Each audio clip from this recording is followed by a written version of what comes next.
and welcome to Love in the Morning, podcast that talks about grief, talks about life within loss, talks about the hard things.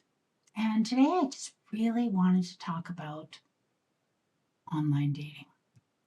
Now, I'm not an expert. I have had my experiences and I have taken some really dumb risks. And I think my heart is to tell you, be smart about this and really think about what you're doing because you don't know who you're meeting until you meet them. And even then, you don't know who they are. After being married to this beautiful man up in the corner, in that picture, he's not in the corner. Well, he's in the corner. He's in that corner. After being married to him for 42 years, almost 43, being in a relationship with him for 44 years, I was married to a gentleman. And that might sound like old-fashioned, but he really was a respectful, kind, considerate man who had integrity and values and really respected and honored women, not just me. He was a girl dad. He had 3 daughters and 2 granddaughters and 5 grandsons. He was, well, he didn't have a hope in hell when I first saw him, and I had one conversation with him, which wasn't the best. I was madly in love with him. And love at first sight, I don't know. But it was like a lightning bolt to my heart, and I never recovered. And neither did he. His lightning bolt came a little bit after mine. And if you want to know more about it, you could read my book. The first chapter is all about how we met. But anyway, after 2 years and 8 months almost of living life without him, physically with me, I have tried to navigate maybe dating again, but interestingly enough, I don't know if that's what I want. I don't. I'm not trying to replace him. That is not what I'm trying to do. I think I really just enjoy a conversation with a really intelligent, funny, full of life man. And my experience on online dating has not been the best. I have to say that I jumped in with both feet just after John's 1-year anniversary of his death. I thought that it was the right thing. If I could find myself someone, my kids wouldn't worry. And I actually ended up meeting a very nice man who was very respectful and very kind, but also wanted more than what I could offer. And I really realized I wasn't ready. And he was a widower and he understood and he was very kind. So that wasn't a horrible experience. It was just, I felt bad because I put myself out there thinking that I could do this and I couldn't. So then, fast forward to 2.5 years, thinking about doing it again. And honestly, it's very difficult. Like I think about, John and I didn't really date. We met each other. We were it was a whirlwind. Like it was just like we were together after that. He didn't call me to take me out on a date. We met at an army camp. Anyway, so going for dates is very strange. And in my head, I think they're not really dates. You're meeting someone. You're meeting someone and just to see if there's some kind of connection. And I've met some very interesting men that are not offensive. there's not a lot of life to them.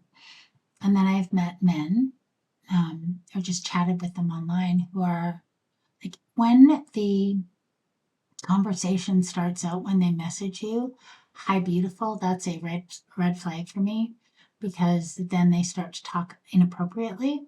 So I don't even engage anymore. But I had an encounter where I think I was very much attracted to this person, and it's just pictures. And I enjoyed our conversations. Um, and then all of a sudden, it was over. And I don't know why it stopped, but it stopped. And then you start to think, oh my gosh, there's something wrong with me. Why would, I'm not good enough. I'm too old. I'm too this. I'm too that. I'm not this. I'm not that. You go through all of this crap. And something that's really resonating and I want to share with you is that don't lose yourself for someone else. If you have to be different than who you are, engage in a conversation before you've even met somebody, it's not the right fit.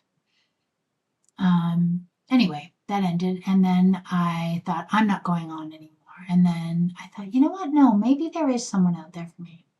My next experience was with a man that I did not find attractive. He had a joyful face, um, and he was very funny. And I laughed a lot.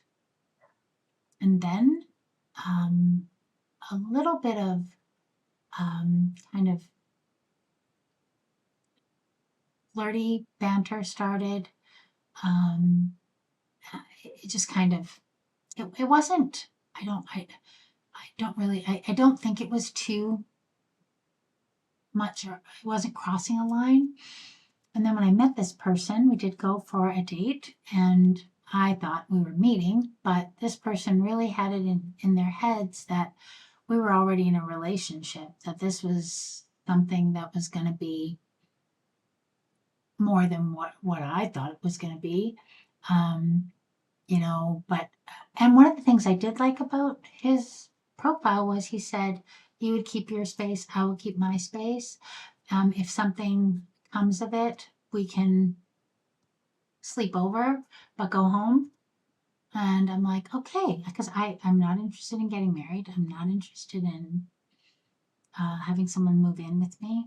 I'm not interested in any of that. So this went very badly. It got very inappropriate. It crossed the line many times. But you know what I did, which is the worst, is I went into a trauma response. I actually went into fawn, which was my go-to.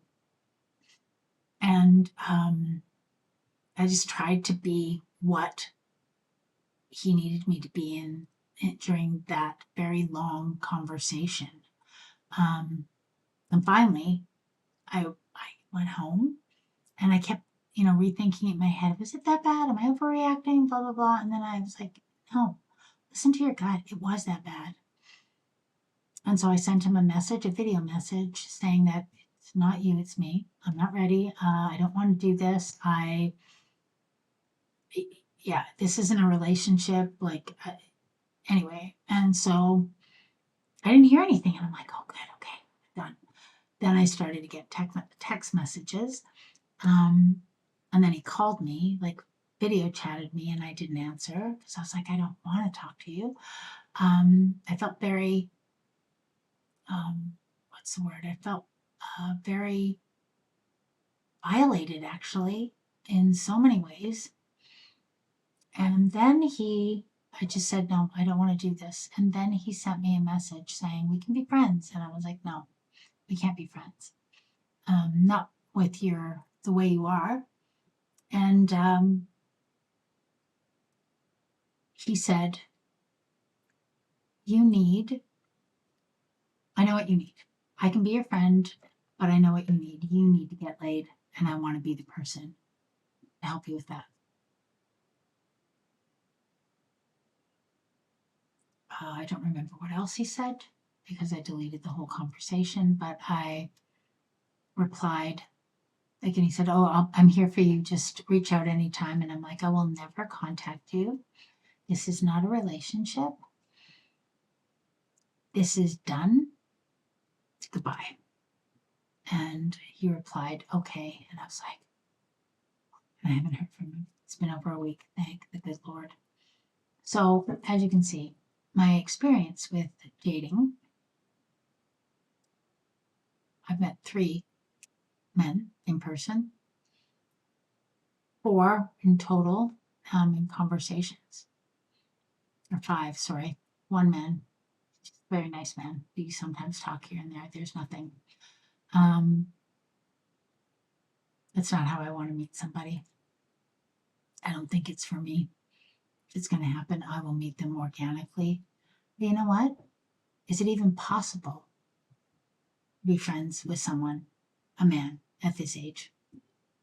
I feel like it is, but I don't feel like it is from their side. There's a lot of inappropriateness happening on these websites, and maybe that's exactly what they're for. Hookups, booty calls. I'm like, really? I'm 64. Thanks, no thanks. So that's it. And I'll tell you, I will not, I'll not drop my standards. I had a wonderful man. I'm not replacing him, but I will not connect or be in a relationship, friendship, or otherwise with a man that is disrespectful, inappropriate, doesn't have that much integrity. Honesty, integrity, loyalty, kindness, respect. Those are just the top 5. What are yours?